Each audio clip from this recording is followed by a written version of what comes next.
क्या आप परेशान हैं, दुखी हैं, कोई आपको समझ नहीं रहा है, कोई आपको सुन नहीं रहा है? तो इसे सुनो, फिर आपको समझ में आएगा कि आपको कौन सुन सकता है और कौन समझ सकता है। आज जो अनुभव आपको बताने जा रहा हूं, यह अनुभव है चंडीगढ़ की रहने वाली गीतांजलि शर्मा का। गीतांजलि शर्मा चंडीगढ़ में खरर में रहती। वो ठाकुर जी की अनन्य भक्त है, बेहद प्यार करती हैं ठाकुर जी से, अपना भाई मानती हैं ठाकुर जी को। उनका कोई भाई बहन नहीं है। ठाकुर जी से एक अद्भुत रिश्ता है उनका। वो बताती हैं कि बाजार में छोटा सा घर था मेरी इच्छा थी कि एक बड़ा घर हो, मेरी मर्जी का घर हो।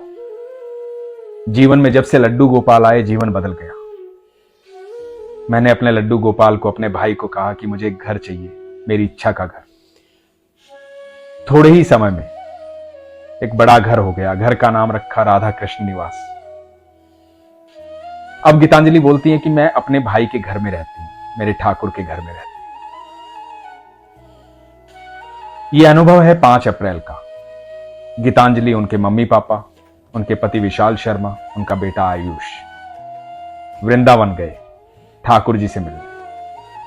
5 अप्रैल को ये वृंदावन गए। 6 अप्रैल को बरसाना में राधा रानी से मिले। बहुत ज्यादा भीड़ थी, लेकिन फिर भी राधा रानी से मुलाकात हुई। 7 अप्रैल को सुबह 10 बजे ठाकुर जी से मिलने वृंदावन गए। बिहारी जी से मिलने जा रहे थे। भीड़ बहुत ज्यादा थी। बिहारी जी से मिलने दुनिया भर के लोग आते हैं, हमेशा भीड़ होती है। कमाल की बात तो यह है कि भीड़ चाहे कितनी भी हो, सब लोग मिलकर ही आते हैं। ठाकुर जी सबको देखते हैं। जो ठाकुर को नहीं देख पाते, ठाकुर जी उन्हें विशेष तौर पर देखते हैं। तो भीड़ बहुत ज्यादा थी। गीतांजलि अपनी मम्मी पापा, अपने पति और बेटे के साथ गेट नंबर 4 पर पहुंची। पता लगा कि गेट नंबर 4 जो है वो बंद है। तो बाजार के रास्ते से ठाकुर जी के मंदिर जाने लगी। अचानक से बहुत ज्यादा भीड़ आई। पीछे से बहुत सारे लोग आए। धक्का मुक्की होने लगी। गीतांजलि मम्मी पापा के साथ थी, छोटे बच्चे के साथ थी, पति के साथ थी, इसलिए घबरा गई, हड़बड़ा गई। और वहां एक हलवाई की दुकान थी, उसमें ये लोग घुस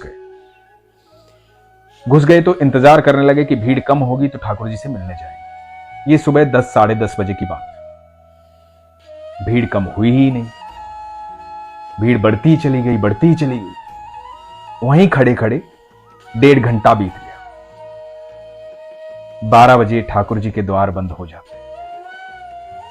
बड़ा अफसोस हुआ गीतांजलि को और उनके परिवार को कि ठाकुर जी से नहीं मिल पाए। वापस आश्रम चले गए।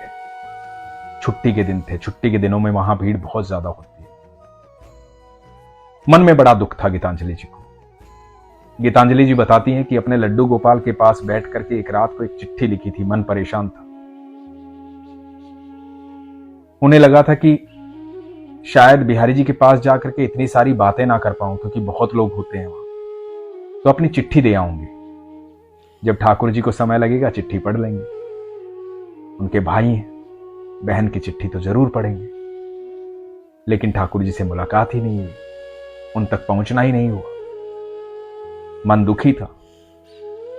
निर्णय किया कि कल सुबह 6 बजे ठाकुर जी के मंदिर जाएंगे और प्रार्थना की अपने भाई से, ठाकुर से, कि भैया कल सुबह जब आए तो वहां भीड़ ज्यादा ना हो, आपसे मुलाकात हो जाए। पर ऐसा कब होता है? ठाकुर के चाहने वाले दूर दूर से आते हैं। वहां हमेशा ही बहुत भीड़ होती है। पूरे जगत के मालिक हैं, सब मिलना चाहते हैं उनसे। सुबह 6 बजे गीतांजलि जी अपने परिवार के साथ पहुंची ठाकुर जी के मंदिर। भीड़ उतनी ही थी। वहां एक गोस्वामी जी मिले।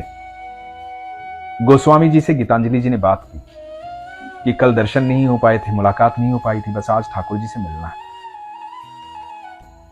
तो गोस्वामी जी ने कहा कि ठीक है, आप अंदर जा पाओगे। और इनको थोड़ा सा अंदर कर दिया। ये सीढ़ियों पे पीछे खड़े हुए थे।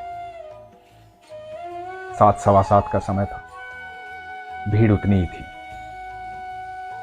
मंदिर में चारों तरफ लोग ही लोग थे। बड़ा असंभव लग रहा था ठाकुर के पास पहुंचना। ठाकुर जी दूर से दिखाई दे रहे थे। मन में ये पीड़ा थी कि ठाकुर जी से मिलना है, पास जाना है, अपनी चिट्ठी ठाकुर जी को देनी है, भाई से बातें करनी है, भाई को करीब से देखना। ये सोच ही रही थी, इतने में कहीं से एक युवक आया, इनकी मां का हाथ पकड़ा और उनसे कहा कि ठाकुर जी के पास जाना है, मत्था टेकना है। तो मां ने कहा हां। तो बोला आओ मेरे साथ। क्या लाए हो कन्हैया के लिए?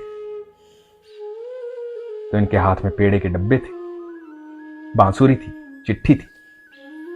वो सारा सामान उस युवक ने लिया और इन सब को लेकर के पहुंच गया ठाकुर जी के पास, बिल्कुल ठाकुर जी के पास,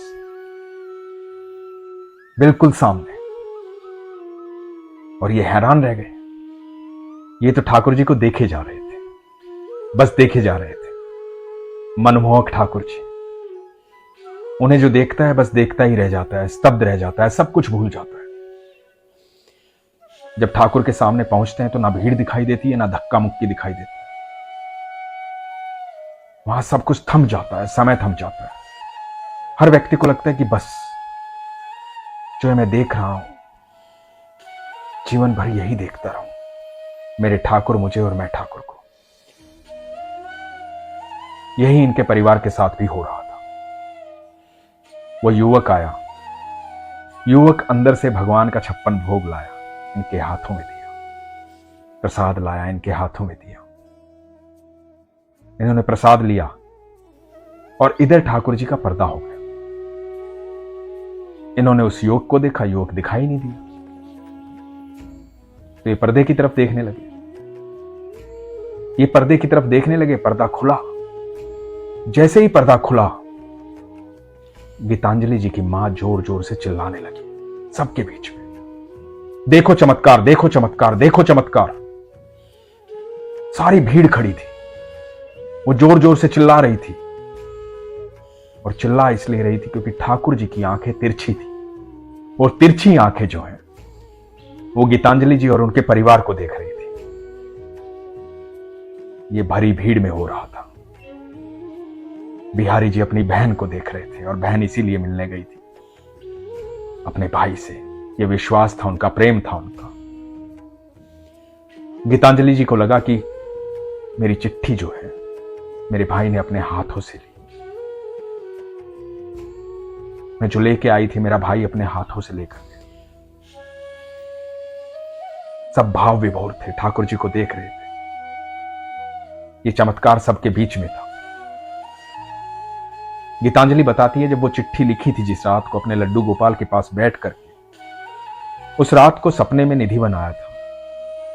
बाके बिहारी दिखाई दिए थे, गोपियां दिखाई दी थी, मोर पंख दिखाई दिया था, बांसुरी दिखाई दी थी, बांसुरी की धुन सुनाई दी थी, रोशनी दिखाई दी थी, मेरे कृष्ण दिखाई दिए थे, मेरा भाई दिखाई दिया था। अब उन्हें पूरा यकीन था कि वो अपने भाई के पास पहुंच गई थी। जब ये मंदिर से बाहर निकले तो माता लगातार रो रही थी, अश्रुधारा बह रही थी। सब लोग बड़े भावुक थे। इनकी माता बार बार अपना हाथ देख रही थी। हाथ इसलिए देख रही थी कि वो युवक कोई और नहीं, वो कृष्ण थे। इतनी भीड़ को चीरते हुए अपने पास ले गए थे, इतने लोगों के बीच में अपने पास ले गए थे। गीतांजलि जी ने यही तो कहा था कि कल सुबह आऊं तो भीड़ मत करना प्रभु, भीड़ मत करना मेरे भाई, मैं तुमसे मिलना चाहती हूं, अपनी चिट्ठी देना चाहती हूं। वही तो किया कृष्ण ने। गीतांजलि जी के लिए कहां भीड़ थी? भीड़ बहुत थी, लेकिन उसके बीच में से अपने पास ले गए। यह विश्वास का कमाल है, और जहां विश्वास होता है वहां चमत्कार होता है। आप परेशान हैं, दुखी हैं, आपको कोई सुनता नहीं, आपको कोई समझता नहीं, तो यकीन मानना, हम सबको सिर्फ एक ही सुनता है। वही एक है जो हमें समझता है, वही एक है जो हमसे बेहद प्यार करता है। हम जीवन रूपी यात्रा में आए हैं, यहां बहुत सारी चीजों से जुड़ जाते हैं, लेकिन हमसे जुड़ा सिर्फ एक ही है। जिस प्रकार बच्चा जब जन्म लेता है तो उसकी और नाल उसकी मां के साथ जुड़ी होती है, और यहां डॉक्टर्स उस और नाल को काट देते हैं। बच्चा स्वतंत्र हो जाता है, लेकिन ईश्वर से हमारी और नाल कभी कटती नहीं है, वो हमेशा जुड़ी रहती है। जो हमारी सांस चल रही है वो कृष्ण की वजह से चल रही है, ईश्वर की वजह से चल रही है। वो और नाल जुड़ी हुई है, तब तक हम जिंदा हैं, तब तक हम इस धरती पर हैं। वो हम सबके साथ जुड़ी हुई है। तो जब भी हम अपनी भूख जाहिर करेंगे, जब भी अपनी इच्छा बताएंगे, जब भी अपनी परेशानी बताएंगे, अपना दुख बताएंगे, वो सबसे पहले ईश्वर सुनेंगे। इसलिए हमेशा कहता हूं, चाहे कुछ भी हो जाए, कितनी भी मुसीबत आए, कितना भी दुख आए, कुछ भी परेशानी आए, खुश रहना और विश्वास करना, अपने विश्वास को मजबूत रखना, अपना ख्याल रखना। हरे कृष्ण।